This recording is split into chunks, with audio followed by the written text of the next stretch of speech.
somehow I managed to graduate from this all-boys school.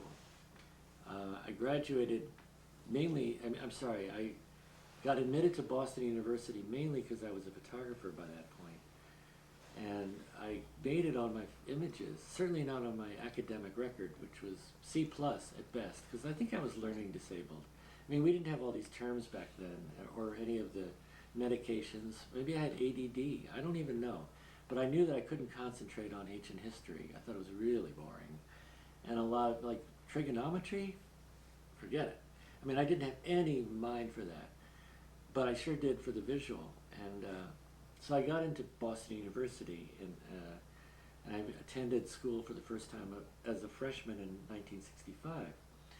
And coming from this sort of entitled background, as I mentioned, all of a sudden I was blown away by all these different students, the Boston atmosphere, not sheltered.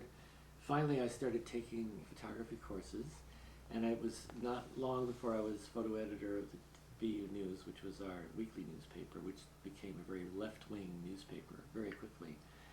So I was on the firing line of all the demonstrations, the be-ins, the love-ins, the anti-war things, the sexual revolution, women's liberation,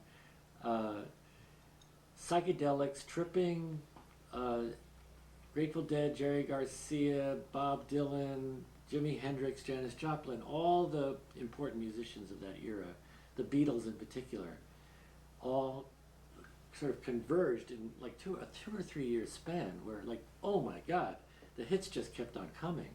And I was there with my camera to photograph it all, not necessarily from a professional standpoint, but more just from a personal wanting to record it. I just felt that these were the times that were just over the top, terribly exciting, really inspiring. As students, you know, I finally started growing my hair long, and I started changing my attitudes about everything. Just, it changed so fast, and I really loved communicating this change, this kind of stoned, hippie, freaky, acid, cosmos sense of the world, and I tried to portray that in my photography. I don't know how great I was at it, but a lot of my pictures from that era are really us trying to forge a brand new way of thinking and living.